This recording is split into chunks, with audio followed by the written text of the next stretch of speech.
মানুষ কতটা খারাপ চরিত্রের হলে এই সমস্ত কাজ করতে পারে একটাবার চিন্তা করে দেখেন।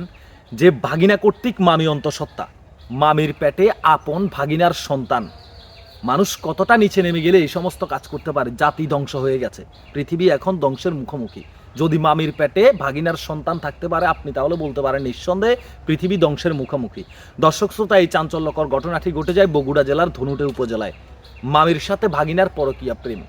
দর্শক শ্রোতা, এই মহিলাটি তার স্বামীর সাথে সংসার করা অবস্থায়, সংসার জীবনে তার 2টি সন্তান আছে। এর ভিতরে তার স্বামীকে ভালো লাগে না, ভালো লাগে তার আপন ভাগিনাকে। ভাগিনাকে ভালো লাগে। ভাগিনা মামার বাড়িতে বেড়াতে আসতো, আর এই সুযোগেই মামি ভাগিনার সাথে ওই সমস্ত কথাবার্তা বলে ভাগিনাকে খোঁচা দিত, টাকা পয়সা দিত এবং কি ওই সমস্ত কাজের অফার করত। এক পর্যায়ে ছেলেটি নিজেকে নিয়ন্ত্রণ করতে না পেরে মামির সাথে ওই সমস্ত সম্পর্কে লিপ্ত হয়ে যায়।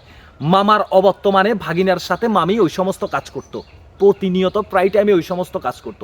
এক প্রকার ভাগিনা যখন ঘন ঘন মানে খুব দ্রুত মামির কাছে যাইতো, মামার বাড়িতে যাইতো, তখন তাদের পরিবার বা মানুষের সন্দেহ হয়। যখন এই বিষয়টি জানতে পারে তখন তার মামি, এই মহিলাটি বলে যে প্রয়োজনে তোমার সংসার করব না। স্বামীকে বলে তোমার সংসার করব না, আমি ওর সাথে চলে যাব। তুমি ওকে আসতে বাধা দিচ্ছ কেন, আমি ওর সাথে ওই সমস্ত কাজ করি না, এটা বলে। কারণ তার ওই সমস্ত কাজে যখন বাধা সৃষ্টি হয়ে গেছে সে তখন বলে আমি প্রয়োজনে তোমার সংসার করব না। কারণ সে ভাগিনার সাথে ওই সমস্ত কাজ না করলে সে থাকতে পারতো না। এক পর্যায়ে এই বিষয়ে বাড়িতে বা এলাকায় একটি সালিশি বৈঠকের তৈরি করা হয়। ওই সালিশি বৈঠকে ওই নারীকে থামিয়ে রাখতে পারেনি। তারপর আবারও সে ভাগিনার সাথে ওই সমস্ত কাজে লিপ্ত হয় এবং সে তার ভাগিনার সাথে, তার স্বামী এবং 2টি সন্তান রেখে তার ভাগিনার সাথে চলে যায়। চলে যাওয়ার পরবর্তীতে তারা একসাথে কয়েক মাস থাকে। তারপর ছেলেটি তার নিজের বাড়িতে চলে যায়, তার মামিকে আর বিয়ে করতে রাজি নয়। তখন ওই মহিলা তার ভাগিনার বাড়িতে গিয়ে অনশন করে যে ও আমাকে বিয়ে করতেই হবে। তাকে যখন সোশ্যাল মিডিয়াতে জিজ্ঞাসা করা হচ্ছে সে তার সরাসরি বলতেছে যে সে তার স্বামীর কাছে যাবে না, প্রয়োজনে জীবন দিয়ে দেবে, এর কাছে বিয়ে বসবে। যেহেতু স্বামীর সংসার এবং 2টি সন্তান রেখে আমি চলে আসছি, সেহেতু আমি ওর কাছেই বিয়ে বসবো, ওর কাছেই থাকবো।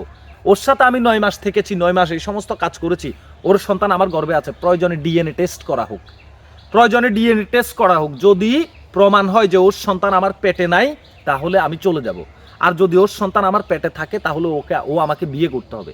একটা নারী কতটা দুশ্চরিত্রা হলে এমনটা করতে পারে। আমরা শুধু একটা কথা বলি যে প্রবাসীদের স্ত্রী, ভাই যাদের চরিত্র খারাপ, যেই নারীদের চরিত্র খারাপ তারা প্রবাসীদের স্ত্রী লাগে না। যেই নারীর চরিত্র খারাপ, তার স্বামী বাড়িতে থাকা অবস্থায় সে ওই সমস্ত কাজ করবে, তার একাধিক পুরুষ ছাড়া ভালো লাগে না। এই নারীর কি সাজা আপনারা আশা করেন? বাংলাদেশে যতদিন পর্যন্ত পরকীয়া দমন আইন তৈরি হবে না ততদিন পর্যন্ত এই জিনিসটা থাকবে না। ওই মানুষটাকে যখন, এই মহিলার স্বামীকে যখন জিজ্ঞাসাবাদ করা হয় আপনি কি আপনার স্ত্রীকে মেনে নেবেন কিনা যদি সে আবার ফিরে আসে, তখন বলে সে যদি ফিরে আসে সেটা আলাদা বিষয়, কিন্তু সে সরাসরি বলেছে আমার সংসার করবে না।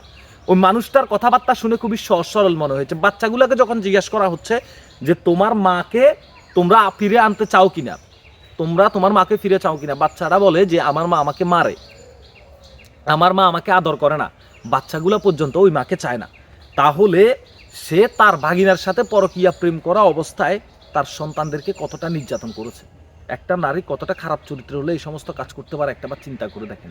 ভিডিওটি শেয়ার করে দেবেন, এই নারী নামক কাল নাগিনীটাকে পুরো বাংলার জাতির কাছে পরিচয় করিয়ে দিন। ভালো থাকুন, সুস্থ থাকুন, আল্লাহ হাফেজ।